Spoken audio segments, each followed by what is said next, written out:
please start by adding this to your list of definitions. This is the definition of a roster name. It says the set containing A is equal to the set containing X such that X is equal to A.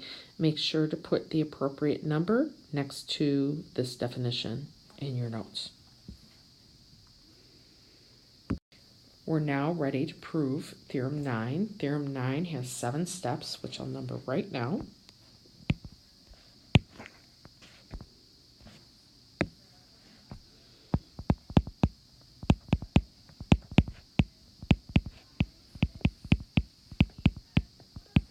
And of course, the last line of our proof is what we're trying to prove.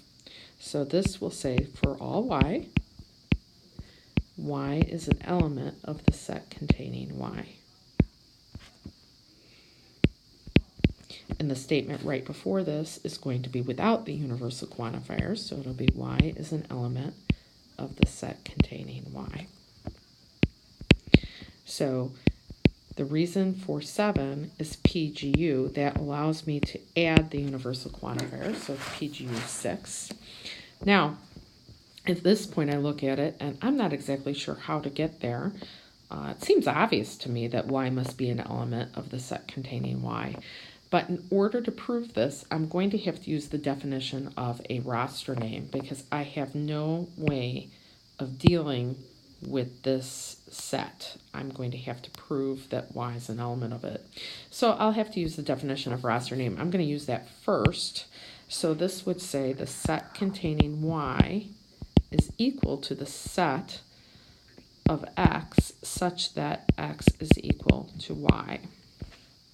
And again, that is definition of a roster name.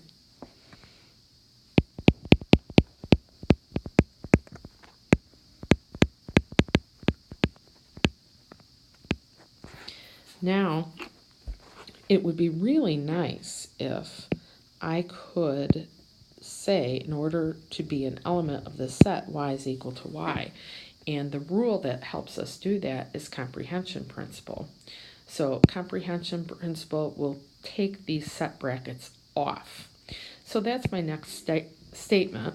This will say for all y, y is an element of the set containing x such that x equals y if and only if y is equal to y. Remember, comprehension principle allows us to take these y's and substitute into the back end of this set.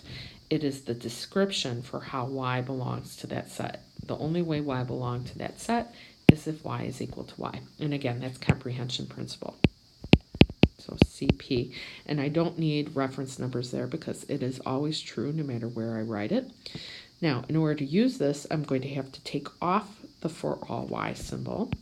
So it'll say y is an element of the set of x such that x is equal to y if and only if y equals y. So I am taking off the universal quantifier. So that is IU, inference from a universal. Statement 2. I took off the for all y off of statement 2. Now, I know that y equals y is true. I know that by Theorem 4. So that will be my next statement. Y equals y. Theorem 4. Now that I have a biconditional here, and I know one side of it's true, I therefore know the other side's true. So my next line is y is an element of the set containing x such that x is equal to y. And that is bonus ponens for the biconditional. And I state my biconditional statement first, 3 and 4. Now, the way I get from here to here, everything looks exactly the same, except instead of writing this notation, I write the roster name. And I get there by substitution, axiom of equality. So rather than writing the set containing x such that x equals y, I'm going to write the set containing y. So the rule here is SAE. And I'm going to use statement 1 to make my substitution, and I'm going to substitute in to statement 5.